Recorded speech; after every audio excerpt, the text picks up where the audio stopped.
I'd like to now welcome Abukar Arman. He is the former Somali Special Envoy to the United States. Abukar writes on Somali-related issues and Islamic issues as well. He has been a continued supporter of Somali diaspora youth, and his topic is sowing the seeds of effective leadership, the new generation. So please help me give him a warm welcome. Bismillah, salatu wassalamu ala Rasulullah. How's the volume coming? Not good, huh? Speak up? Okay. Assalamu alaikum wa rahmatullahi wa barakatuh. Marka hore intaan topic-aygu gudaha u galin waxaan rabaa inaan comments yar ka bixiyo. Labadii speaker oo iga horeysay Saalax iyo Ahmed. Ahmed, maasha Allah horta laba mawduuc oo aad muhiim u ah ay ka hadleen. labadana waxay go'aansadeen inay af Soomaali ku dhameeyaan waana wax fiican runtii laakiin waxaan isleeyahay dadka qaarkiis waa message-ka waa ka hoos baxdaan u maleynayaan inta badan dhalinyarada marka we want to make sure inay iyagana wax ka fahmeen laakiin labada mawduuc aan rabo inaan yani xoogaa yar visit yar ku sameeyo waxa waaye muhiimadda ay leedahay yani luqadda iyo dhaqan guurka iyo waxay sababto godmiya hadda weli miya echo ajro. The back is saying there's an echo, I guess. Yeah. Anyway, marka muhiimadda ay leedahay oo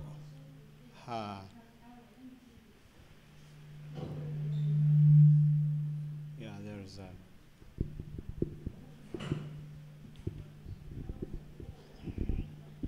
yeah. Iyo and I think we're so dhawaana kelima. Okay. Bismillah.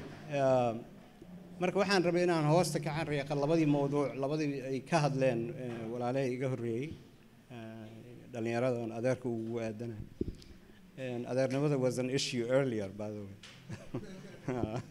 marka iyaga wax ka og and anyway marka waxaan isleeyahay yani the point ay ka hadleen gaar ahaan yani midii ugu dambeysay oo taabanaysay issue-gii oo Human Rights Watch iyo dhibkii dadkeena gaari iyo how mataqaanaa dhalinyaradii yani aad iyo dhan hadda wuxuu saaray waana runtiis in so many ways generationkaygii iyo kuwii ka weynaa waa waxa yani sababay yani oo dhibkan noo cause gariyay laakiin marka laga hadlayo leadership waxaan ka nimid annaga diin waxaan leenahay diin oo mataqaanaa aanan leadershipka gaar ahaan u yeelaynin da يعني عندهن دأداس أنا leadership.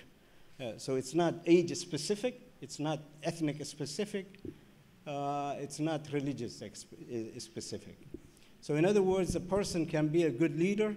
So for example, you know, dinte no marka exclusive to dhalinyaradina maaha, exclusive to elders ligana maaha. Laakiin waxa la rabaa qualities oo very important ah inuu qofkaasi la yimaado si uu good leader u noqdo. Which is my topic aan ka hadlayo kaas waay marka qordhacayga waa la iisii sameeyey insha Allah waana cudur daatay waxaan ku sheegaa insha Allah English sometimes na af Soomaaliya isaga soo dhaxgelinayna insha Allah ta'ala okay and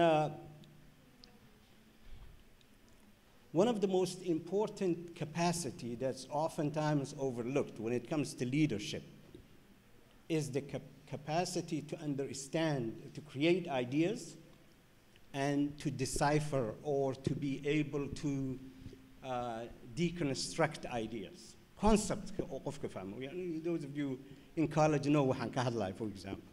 Concepts, concept محورية, فكر محورية معناه. سيدا فكر كلو عريا. مدد وقار وياهي مسقف كستو مسكح له أديك سنكر مسكح يسا فكر عرين كرم مكت. I subscribe to the latter, which is anyone who has the capacity to think can create an idea. Marka idea دي محد مهم وتهوى. مثال يرى مركا ربعنا نسيه. قفك مركو concept oriented يهي. وحو اسكسو أرورنا فكر ربطان وكلا داتسن. He will bring them all together. When a person is concept-oriented, that individual tends to bring all of these fragmented pieces of an idea into one that's easily understood. Very short way understood. Nabi alayhi salatu salam was a good example. Every time he never gives them a lecture.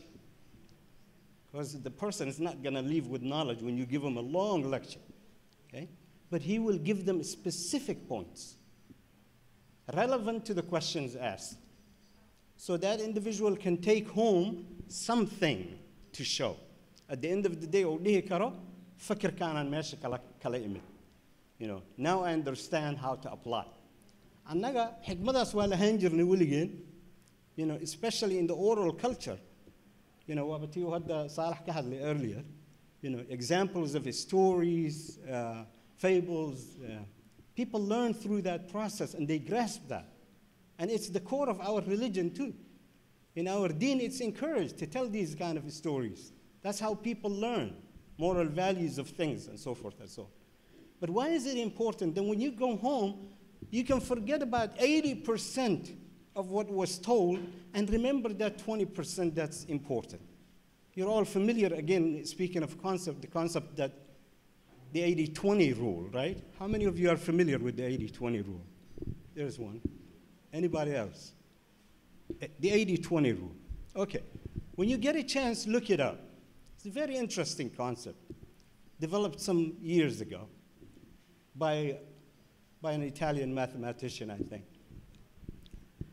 who argued everything that's important that we engage in. For example, if you want to organize something, okay, don't expect 100 of the people to be delivering the same effort. That fallacy that we operate on, that people are going to be equally engaged, people are going to be equally and put in effort into the cause, it never happens. It never happens. So what he says is, in essence, only 20% of the people would be the ones that will be delivering. 80% will be more or less free riders. If you're in business, 20% of your product will create most of the profit. 80%, they just fill the shelves for you. Those of you who worked in restaurants, the most profitable thing that they serve in restaurants is the what? Take a wild guess. Any restaurant, fast food restaurant, the most profitable thing. Item, drinks, somebody said. Yes, absolutely. The drinks cost them, with the cup and everything and refills, maybe 20 cents. He pays $39, $40 for that syrup container, and then he's got the carbonated water and then mixed them with the machine. Total cost is 20, maximum 30 cents, maximum. So the highest profit margin does not come from the steak, nor does it come from the hamburger. It comes from that least expensive one to the seller.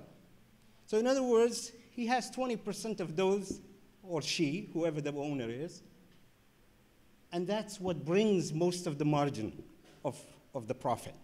The rest of them is something because he wants to bring in people, or she wants to bring in people. So they have to provide the fries, the whatever extra things that they sell. You can apply the same theory to everything in life.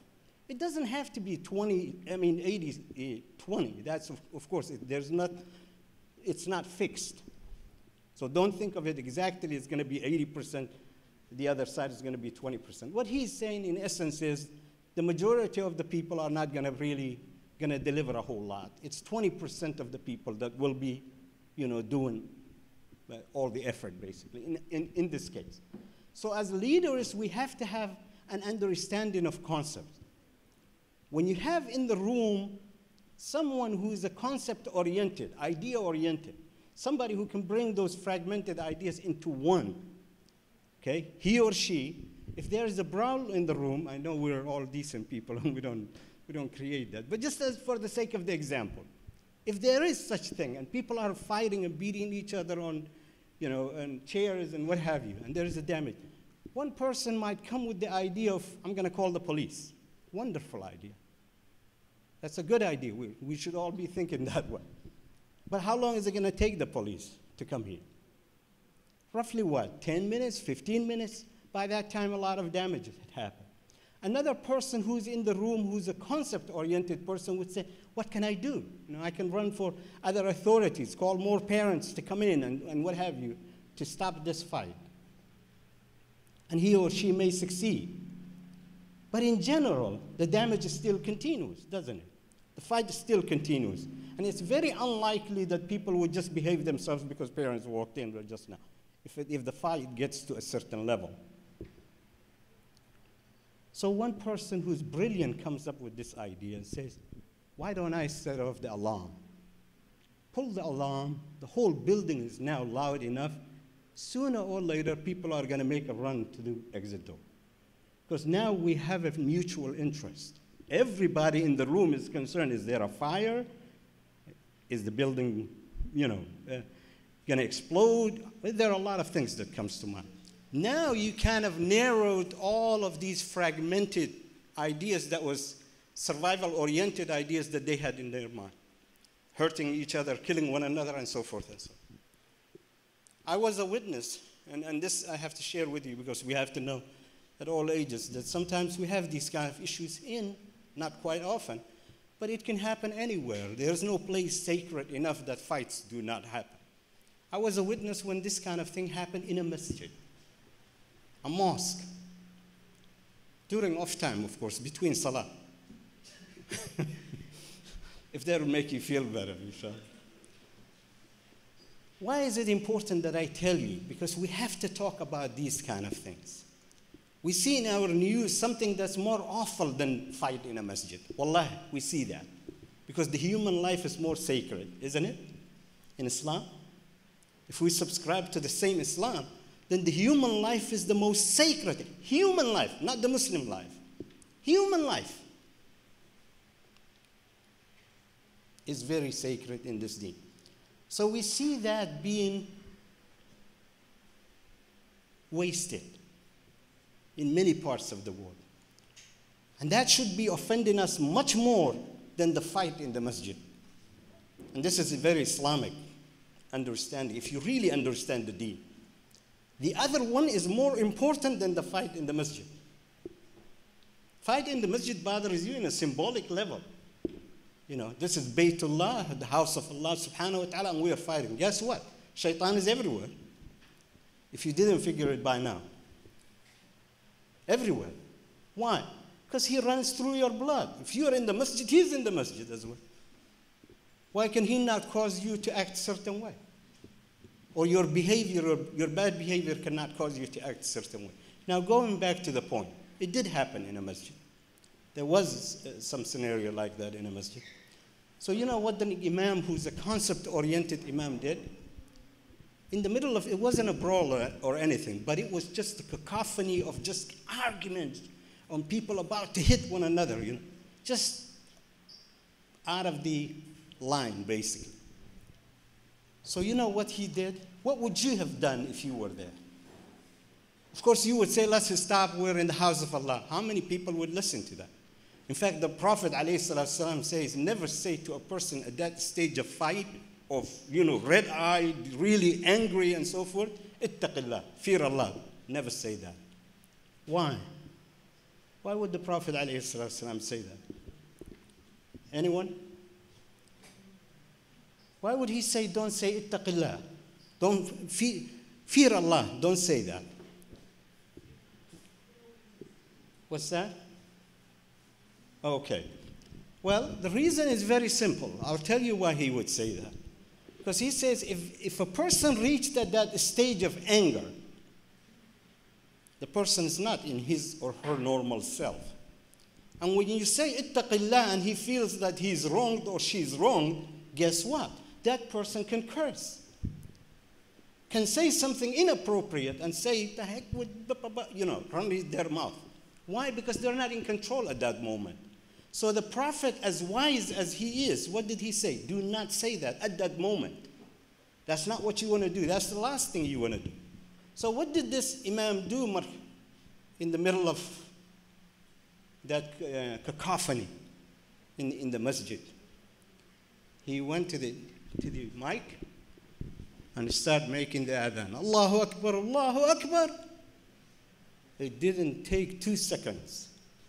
All of a sudden, the voices were just gradually kind of like, We got two more still arguing. And then now everybody sat down. He completed the adhan. Well, there was no salah, because Isha was like an hour away or an hour and a half away.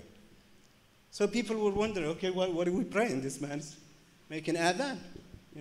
Everybody sat down, they cooled off, and they're getting ready for the prayer. It's not the same people that were fighting just a few minutes ago. Got them all streamlined, the problems all streamlined into one. Now we have an issue to deal with after the salah. Now people are asking themselves, what salah are we praying? We just prayed Isha, Maghrib, and hasn't been that long, and he started making the iqamah. Somebody made the iqamah. He said, instructed someone, he said, go ahead, make the iqamah. He made the iqamah into the salah, prayed Isha, an hour early. And later when he was asked, he had to explain. And that was a teachable moment. That was a moment that people can relate to. He was saying, in essence, you missed the big picture. You did not come here to fight. You came here to be part of on the same side. So there has to be something that people reminds them that they are off track. And to come back to on track, there has to be something that they can all mutually own. In this case, the adhan was something that they can mutually own. The other one was survival-oriented, the loud sound. Even if you were not survival-oriented, it's loud enough just to bother you to want to go outside the building. Because you cannot bear it beyond 3 minutes or 4 minutes. You have to stop and go outside. So do you see, that is a concept-driven individuals, not emotion-driven individuals. Not people who are leadership that's driven by the moments, what's happening. Because if you are a moment chaser, good luck. A lot of things are happening, as I gave you that scenario. If you are in this room, for example, and something like that is happening, okay, how do you focus? So you look at those two who are fighting there and those two who are fighting there, and now we can describe what's happening in there and what was the problem and what started over there, but meanwhile other people are getting hurt. So the issue is, can we think, the next generation, my generation, I blame them, I told you that. But the next generation, not to think, but soo dhacsadi oo alla Soomaalida ahayd mugtahay taas kama hadloohay tan annaga la iyo waqtigeena waay iyo that's not what I'm talking about. I'm talking about being a leader. Cause inaad aragtid waa very important. You have to have a cause that you believe in. That cause has to be noble enough to drive others. waxaad aaminsan tahay waa inuu dadka kale soo jiidan karo. waxaan rabnaa inaan isla qabsano. Okay, maxaan isla qabsanaynaa? Nabadaan rabnaa. Okay, nabadii marka waxa waa inay dadkii aad tusisid. You have to be an example. Nabi alayhi salatu wasalam was an example of that. Not just rhetoric. Rhetoric, anybody can do that. That's what's called in politics demagoguery, right? I mean, you can stand there and just babble a few words and attract a few people, and you're wonderful. But at the end of the day, how you exemplify what you said. And that's the key thing. How do you exemplify that? What you're claiming, can you back it with action? When you start backing it with action, then people start thinking. Then people start thinking. Nabi alayhi salatu wasalam, and again, my role model, I have to go back to the Nabi alayhi salatu wasalam all day long. Because everybody has to have a frame of reference, right? That you have to draw your energy and inspiration from. There are a lot of people who are not religious, who are not Muslim, that really inspired me in one way or another. And the Prophet ﷺ always said that the wisdom is the lost she-camel of the believer, right? Wherever you find it, he said, take it. In other words, what metaphorically he's saying is, wherever you find wisdom, it doesn't even have to be Muslim or non-Muslim. It could be even kafir. It could be the worst human being. If he said something right, you will take it. That's what the Prophet ﷺ's teaching was. Take what is right, reject what is wrong. So now going back to what I was talking about. which was what? Anyone? Huh? Leadership, of course. What else? I mean, the last point I'm talking about, I'm sorry. Anyone knows? The last point. Oh, living up, I was talking about exemplifying. Yeah, I remember. Let me go back to that. So exemplifying, and the Prophet ﷺ was a good example. And so what would he do? Like when there is an ayah descended on him, and he is the one who was first to receive the revelation, what would he do? Before he applies it on anybody else, he wanted to make sure that his own, so people would never misinterpret this thing. So imagine in a graduation, you know, we apply the rules on you, but in our case, you know, everything goes. So it's no such deal. I'll give you one such example, which was the last days of the Prophet ﷺ. And when the revelation, when God revealed, Allah subhanahu wa ta'ala revealed to him through Jibreel that no longer is interest allowed. Okay? Usury was banned at that moment. So what does he do, the Prophet ﷺ? He does not stand in front of 100,000+ people and just tell them, okay, guys, from now on, we're not going to take all these interests that you guys were taking. And I said so, and you guys follow. No, he didn't do that. What does he do? He makes an example of his uncle. His uncle, he brings him in front of the crowd, and he says, this is my uncle, Abbas. The man who owed him money, all he owes this man, my uncle, is the principal that he borrowed, not the interest. As of today, just pay him back what you owe him. Nothing more, nothing less. Look at the example. Now the confidence that it gives to people in front of him. Why? If he is applying it on his uncle, you know very sure that it's going to be applied to you. And nobody's immune. I'm just using this thing as an example. I know some of you are thinking, okay, well, interest, that's another topic for another day. But I just wanted to give you an example. The example of putting his own, to deliver the message. Putting his own on the stage, okay? And saying, whatever he lend you, you just pay him back the principal. Don't pay him any interest. You don't need to do that. So the rules, in other words, at that time applies to all. No one is an exception. Well, that's not necessarily true. The last statement, that there is no exception. No exception to the rule, yes, but there is an exception to the rule in general in Islam. And I have to point that out too. You know how we have favoritism in applying laws, right? Those who are in power would have their closest of kin as the favor to enjoy the power, the benefits of the power. That's favoritism. That's not exception to the rule that I'm talking about. But in deen, especially in Islam, there is something called exception to the rule. Even in the halal and the haram. Okay? Everybody understood what I'm talking about, or someone needs explanation to that? Because it is relevant to the topic. That was not part of my notes, but since I said a statement, I have to explain what I mean by that. Let's say you are lost in the desert. You have nothing to eat. Everyone knows this thing, right? Can you eat something that Allah made haram in order to make yourself survive? Can you do that? Okay. Yeah, everybody understands that in Islam. So that's an exception to the rule. You cannot pack it and say, hey, you know what? I might not reach it till the next, you cannot just pack a good portion of it and just enjoy it along the way. You can't. To help yourself survive, you're allowed to do whatever you can to save your life. So there is an exception to the rule, isn't it? Okay? How is that different than favoritism then? Well, there is a big difference. Because the favoritism, everybody does not have an access to it. Only few have. And that few is chosen by those who are in power. That's favoritism.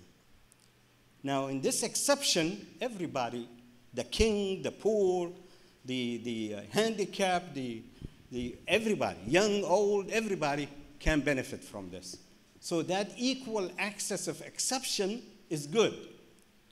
So those of you who think that this deen is about, just have to think about this exception that I just told. There are some situations that create an exception within the deen. Now, let me move on.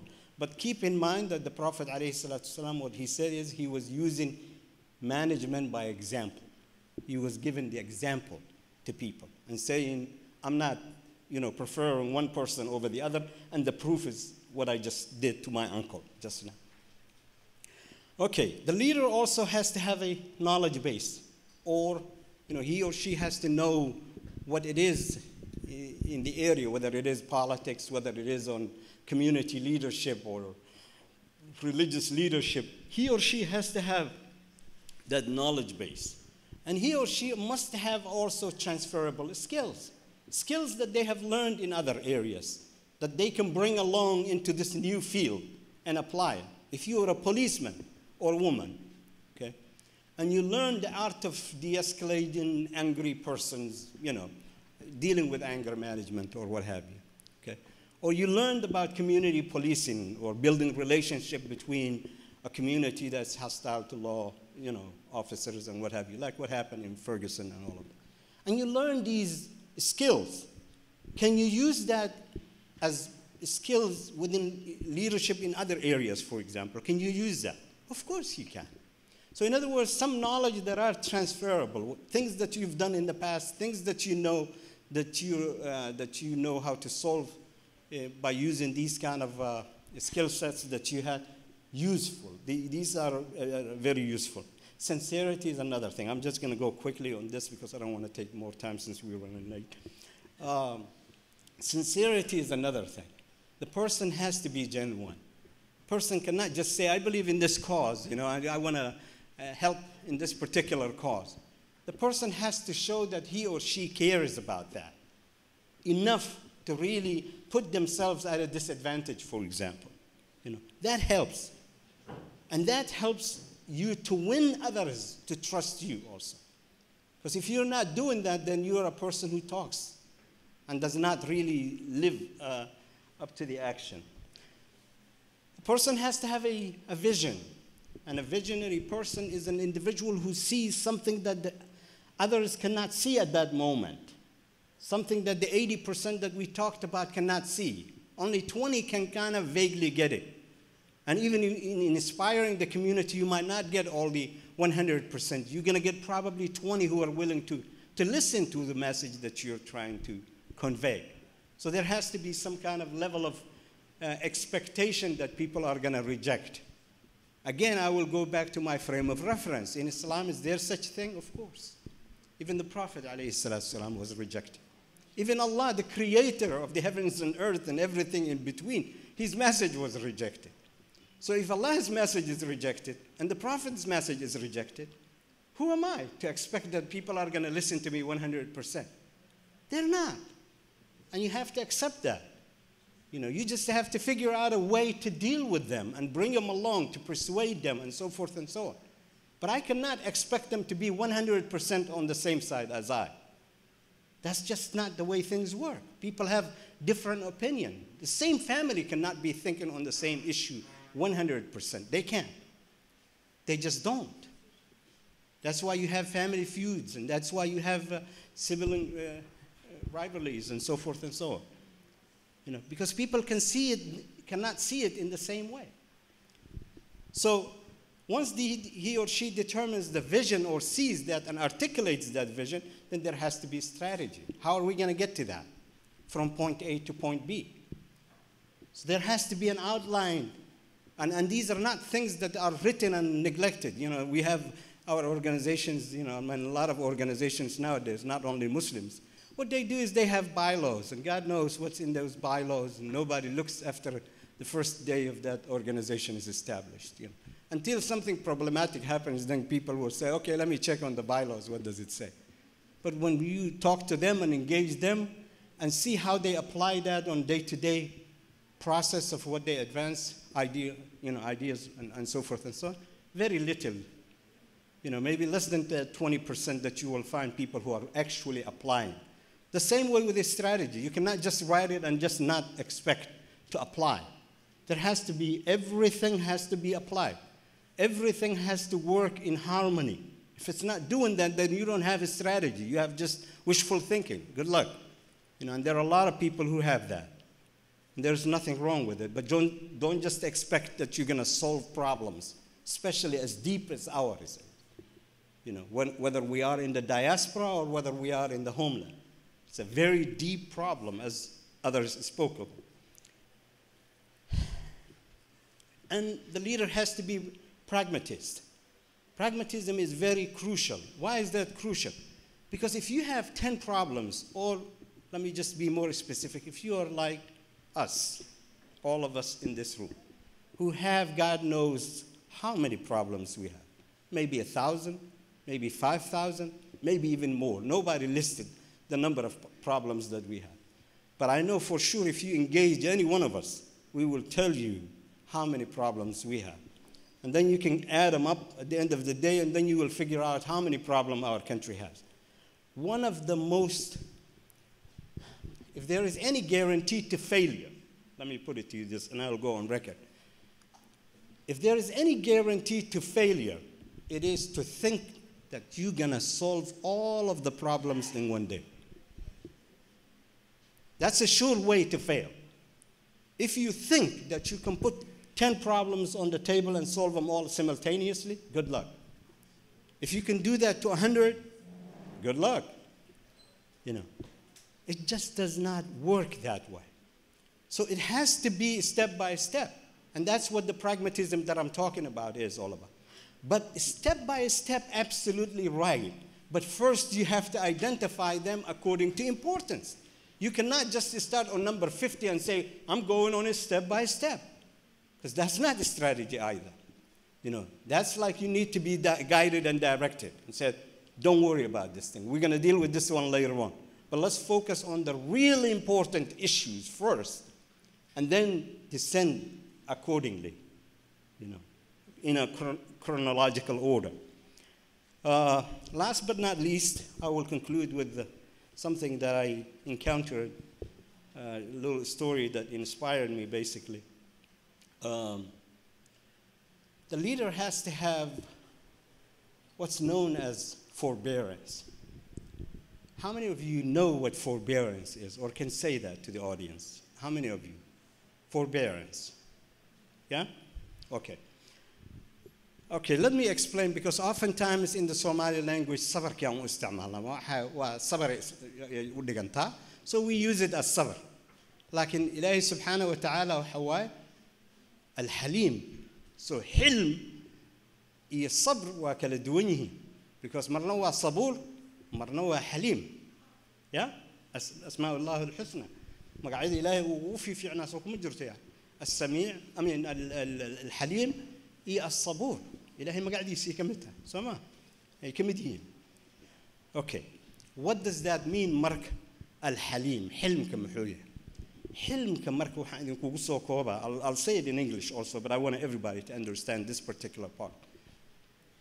حلم كمحوية مرك عاد أودت إن وح لقوا سمي كسوقه قفا وحكوا سمي. ما أنتوا كوي من أديكوا حوجا أود هذا كفي عنتها أنت هرا بريجوا واحد كوي سمي قفك هدو كوي ما دو كوي راه يقرأ له أما أبا أركض أسيقونا بكلهم برا له حتى أديكا كسوكر بعده أما مال وكانه أضو حفيز بضحك مثلا وهكذا سنكرت قفك ساعد سوما because you are empowered to do so at that moment. الحليم مركه وحوا حلمك وحلا شيء forbearance كوحوا إنه قفك يراه for the sake of Allah سبحانه وتعالى وعافي قفك واسكداف وين كدو أنت forgiveness because forgiveness كأضوانا أود داس الهنا قفك forgive جرين كرتا سما قفها وحكو جارسي واسكي عافي قفك صديق كرتا أضوانا كجود سنكري أما أضوانا كجود سنكرين لبدي لكن الحليم وحوا you have the power at that moment إن هاد وحكة قبت أما وحكة دعس أمين اسكد عيسى قف كان أما كعيل بحث قف كان and by the same token you decided to let go that individual. That is a quality or why unique away. You know, the Prophet demonstrated that markuu Makkah soo galay ciidanka markuu soo galiyo kulligii waa cafisantiin waa idan cafiyo iska bax kiin rabo inuu joogana amaanu ku yahay guryihii oo dadkii oo magacaabisad ogtihiin biimaalihi sida meelaha wax lagu cabado ninka qofkii gurigiisa ku jiro ka soo bixin qofkii Abu Sufyaan gurigiisa ku jiro intiina oo dhan waa cafisantiino hadhow dadkii oo dhan markay u soo banaamiceen intiina waa idin cafiyay asoo ka gudsan kara ciidanna haysta markaas wixii ay ku sameeyeen oo dhanna ka argoosan kara marka story-ga inspire garaysan I'll say it in English waxa waay and some of you have probably seen it in Facebook or seen it in Twitter because I don't use Facebook but I do use Twitter so I tweeted that story oo share gareeyay Ambassador Mohamed Ali America. Some of you, how many of you are aragtay story-gan ama maqash qaarkiin waaba kan afar shan toddoba so 7 out of you I mean within this room have heard the story. Marka I'll tell you what the story is and then you will know where I was coming from when I said forbearance. You know. The story, the way it goes is that he was sitting in a restaurant and drinking a cup of tea. And then a person came to him, a man approached him and he said, well, I heard that you were in town and I was looking for you. And then the man sat across him and said that you may not know me, but I wanted to tell you a story and then I want to ask you a favor. First, I want to relate story to you and then I want to ask a favor. And he said, oh, okay, go ahead. He said, in 1991, I was one of a few people who broke into your father's house. And in that, at that moment, a child was killed and we robbed the family. So me and my friends split the money. I went to Saudi. Immediately after getting there, I was arrested. I was put in jail for 20-some years, 21 years. Then I came back, different man. He's a repentant man. He's a person who's saying, look, you don't know who I am. I could have kept silent. But one of the requirements in the tawbah, when a person is really making a sincere tawbah, is to confess. And this is what we don't have yet, in Somalia. Well, I'll get to that. So what he said is, I'm the person who robbed it, and I understand that little child that died that day was your daughter.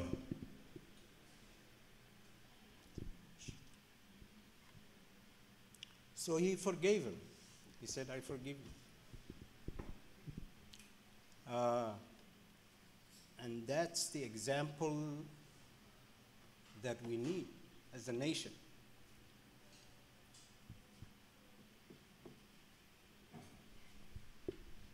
Thank you.